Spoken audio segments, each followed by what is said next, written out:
Welcome to Fort Worth 148's podcast, where we meet to discuss Masonic topics and strive to build value in the Brotherhood.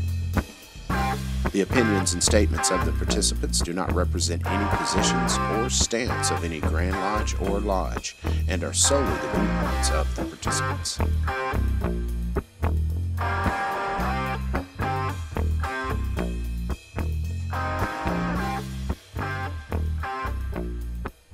What's up, my brothers from other mothers? This is Rick Moore, past master and current secretary of Fort Worth 148. And being that this podcast is being released on the fifth Thursday, we don't typically do full episodes, so I thought I'd put together this quick hit to the cranium for you, just to keep the flow going.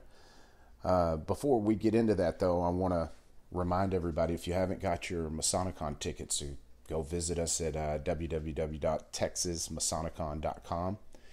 You can check out the lineup.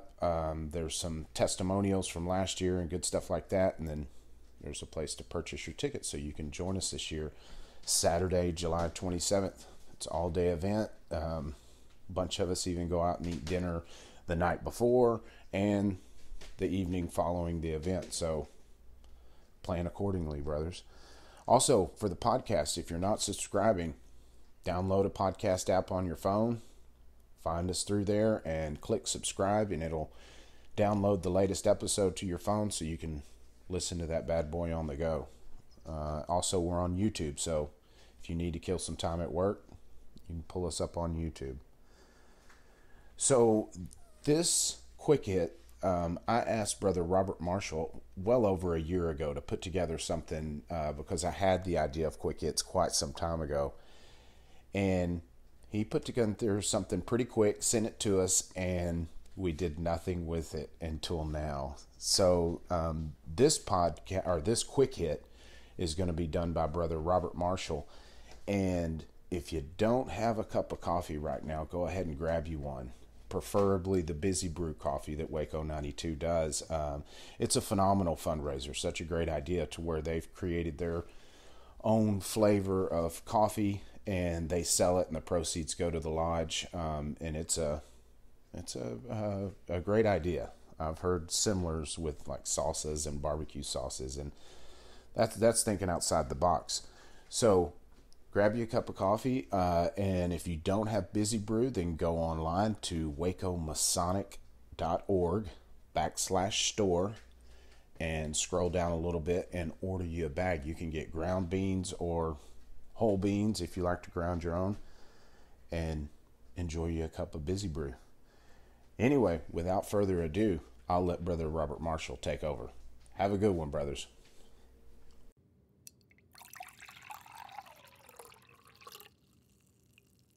Welcome to Busy Brew at Waco 92. I'm Robert Marshall, and I've got coffee in my cup, and the Netherlands are on my mind today. Specifically, March 29th, 1941. The story starts long before that dark day in Masonic history. Hermanus van Tongeren was born April 16th, 1876, in the ancient city of Bergen op Zoom. He entered military service at a young age and proved remarkably effective as a leader, earning knighthood and the exclusive military order of William at the age of 22. He served in the Dutch Indies and retired after 20 years in the service. It was then, in his late 30s, that he was initiated into Masonry.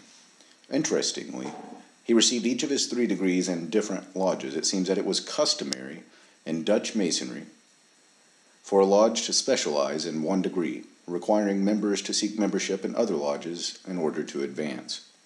It is safe to say that Brother Tongeren would have considered Nos Vincent Libertas Lodge, number 69, his home lodge, considering he served as its worshipful master for 16 consecutive years.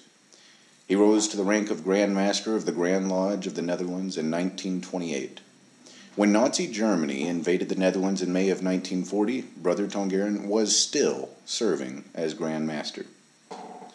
The ruthless leader of the Nazis, Klaus Barbie, was assigned to the Netherlands and began his peculiar reign of terror and torture that later gained him fame in France as the Butcher of Lyon.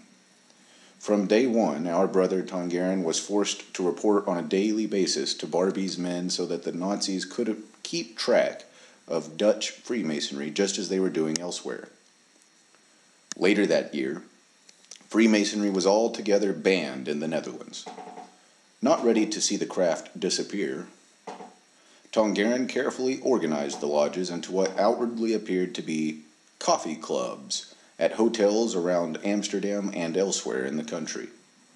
This escaped Nazi attention for a while, but eventually Nazi intelligence figured it out and a series of arrests followed, including that of Grandmaster Tongeren. The commander Klaus Barbie himself took part in our brother's apprehension. It is believed that Tongeren suffered several months of torture by Barbie, the survival of which is made more incredible by the fact that the brother had already been battling kidney disease prior to his arrest. Then, in March 1941, he was forced into an unheated train cart bound for Sachsenhausen concentration camp. While aboard the train, he managed to toss out a note that his daughter later found. It read, "Last greetings from native soil. Life is hope, and hope is life. Your old boy." The noble military hero and Dutch Masonic legend died 2 weeks later on March 29, 1941, in Sachsenhausen camp. Remarkably, Hermanus van Tongeren's story does not end entirely in sadness. Masonry teaches us that when a life is lived correctly, there is hope, even in death. Tongeren's note to his daughter demonstrated that he clearly believed that to be true. When our villain, Klaus Barbie, went to liquidate the Grand Lodge of Netherlands' assets from its bank accounts and buildings after Tongeren's death, the records show that Tongeren was 2 steps ahead of the Nazis, even in death. During the Masonic coffee clubs in 1940, Tongeren had already liquidated all of Dutch Masonry's assets and secretly placed the funds into the care of the leader of Free Netherland, a Dutch resistance movement focused on opposing Nazi influence in publications, spying, and even in combat.